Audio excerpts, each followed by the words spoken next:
दोस्तों, एक बार महात्मा बुद्ध अपने प्रिय शिष्य आनंद के साथ एक गांव से दूसरे गांव जा रहे थे।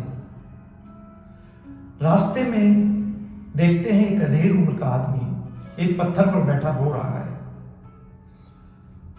भिक्षु आनंद उसके पास जाते हैं और उससे पूछते हैं कि तुम्हारा दुखी होने का कारण क्या है।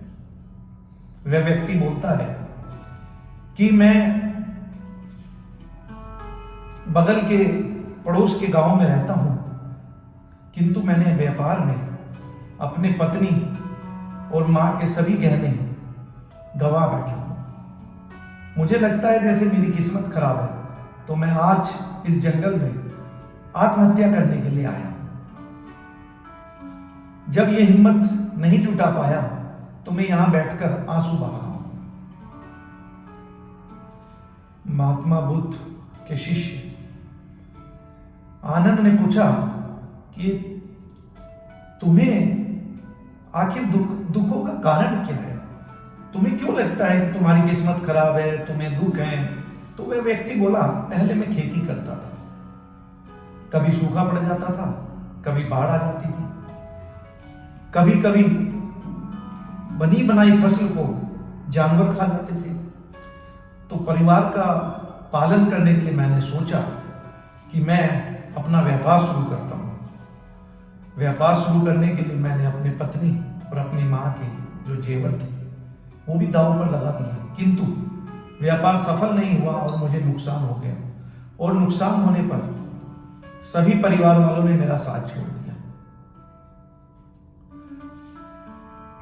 दूसरी तरफ मेरा एक मित्र है जिसने मेरे ही साथ अपना व्यापार शुरू किया था, लेकिन वह बहुत आगे बढ़ गया और वह मेरी इस असफलता की वजह से मुझे हमेशा नीचा दिखाने का प्रयत्न करता है। मेरे घर में आता है, मेरे परिवार वाले के सामने अपनी सफलताओं की डींगे मारता है और उस समय मुझे बहुत बुरा लगता है, मुझे बड़ा दुख होता है और मुझे लगता है कि शायद मैं बहुत ही निकम्मा और बेकार आदमी हूं, क्योंकि मेरी माँ, मेरी पत्नी हमेशा मुझे ताने मारती हैं, लेकिन मेरी समझ में नहीं आ रहा है कि मैं क्या करूं।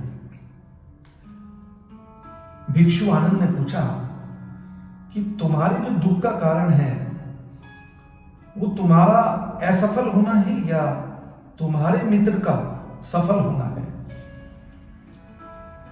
तो वह व्यक्ति बोला कि यस, ये जो मेरा दोस्त सफल हो रहा है ये भी मेरे दुख का बहुत बड़ा कारण है।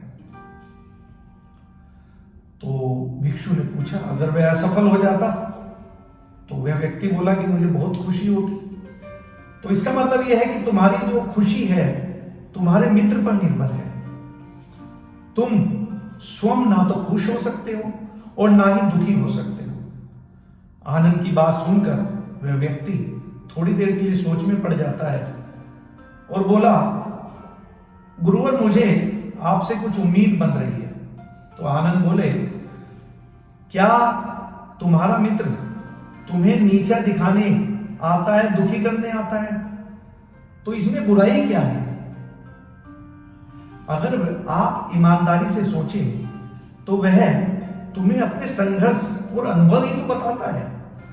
तुम उसकी सफलताओं और अपनी असफलताओं से घर बैठे इतने सारे अनुभव ले सकते हो, नई शुरुआत कर सकते हो, नया बिजनेस चालू कर सकते हो। हार मत मानो, एक दिन सफलता तुम्हें अवश्य मिलेगी। जिस समय को आप बुरा कह रहे हो, एक दिन यही बुरा समय एक अच्छे समय में बदल जाएगा। तुम्हारे सोच, तुम्हारे विचार वो भी तुम्हारी सफलता के साथ बदल जाएंगे और देखना तुम्हारा भी एक अच्छा समय चालू हो जाएगा। तब तुम्हारा मित्र भी तुम्हें सफलताओं की नहीं, असफलताओं की कहानियां सुनाएगा। वह तुम्हें अपनी परेशानियां सुनाएगा ताकि तुम्हारा विश्वास डगमगा जाए और तुम गलत निर्णय ले सको। लेकिन उस समय तुम्हें अपनी बुद्धि का सदुपयोग करना है। जिस प्रकार तुम्हारा मित्र आज तुम्हें दुखी करने आता है, वह तुम्हारे सफल होने पर भी तुम्हें दुखी करने आएगा। तो वह व्यक्ति बोला, मेरा जो मुख्य कारण है दुखी होने का, वो मेरा परिवार है जिसने मुझे छोड़ दिया है, जिसने मेरी भावनाओं को नहीं समझा। उस आनंद ने व्यक्ति को समझाते हुए बोला कि हम कुछ भी करें, लोग हमारी हमेशा प्रशंसा करें ऐसा कभी नहीं होता है। आमतौर पर हमेशा हमें हमारे प्रयासों की तारीफ हमें मिले ये असंभव है। लेकिन अगर तुम किसी को अपना परिवार मानते हो और उसके लिए कुछ करना चाहते हो, तो फिर तुम ऐसा क्यों सोचते हो कि तुम दूसरों के लिए कर रहे हो। जिस प्रकार तुम्हारा मित्र तुम्हें दुखी करने आता है, वैसे ही उस समय भी तुम्हें दुखी करने आएगा, ताकि तुम गलत निर्णय लो और तुम अपने परिवार के लिए जो भी कर रहे हो तो ये सोचो कि तुम उनके लिए कर रहे हो जो तुम्हारे अपने हैं। लेकिन तुम्हें ये सोचना पड़ेगा। अगर तुम ये सोचोगे, ये तुम्हारी सोच में आता है कि जो तुम कर रहे हो तुम अपने स्वयं के लिए कर रहे हो, अपने परिवार के लिए कर रहे हो, तो तुम हमेशा खुश रहोगे। भिक्षु की बात सुनकर उसका चेहरा बदल गया और उसने बोला कि मैं अपनी किस्मत अपने हाथ से लिखूंगा, मेहनत करूंगा, ईमानदारी से अपने बिजनेस को दोबारा खड़ा करूंगा। भिक्षु ने खुश होकर उसको एक डिबिया दी और बोला, जब कभी भी तुम अपनी जिंदगी में परेशान हो जाओ, सब रास्ते बंद हो जाए, तभी इस डिबिया को खोलना। वह व्यक्ति घर आता है, व्यापार शुरू करता है और उसका व्यापार उसकी ईमानदारी और मेहनत से चमकने लगता है और एक दिन यह व्यापारी राज्य का बहुत बड़ा व्यापारी बन जाता है। कहते हैं किस्मत के खेल को आज तक कोई नहीं समझ पाया और ना ही समझ पाएगा। दोस्तों, ये कभी एक जैसा नहीं रहता है, यह बदलता रहता है। वह व्यक्ति जिस राज्य में रहता था, उस राज्य पर पड़ोस के राज्य ने हमला कर दिया। इस व्यापारी को भी सब कुछ छोड़कर वहां से भागना पड़ा। खाली हाथ ये जंगलों में अपने परिवार के साथ दर दर भटक रहा था। खाने को रोटी नहीं थी और ये एक एक दाने के लिए मोहताज हो जाता है। तभी उसको ध्यान आता है कि भिक्षु ने मुझे एक डिबिया दी थी। वह उस डिबिया को खोलता है तो उस पर उसमें से एक पर्ची निकलती है और पर्ची पर लिखा था, यह वक्त भी गुजर जाएगा। यह पढ़कर उसके चेहरे पर छाई हुई निराशा दूर हो जाती है। दोस्तों, ये कहानी हमें सिखाती है कि समय के खेल को समझना असंभव है। यह हमेशा बदलता रहता है, क्योंकि जब समय बदलता है तो ये अच्छा समय लेकर भी आता है और हमारे किए हुए कर्मों के हिसाब से ये हमें फल भी देता है।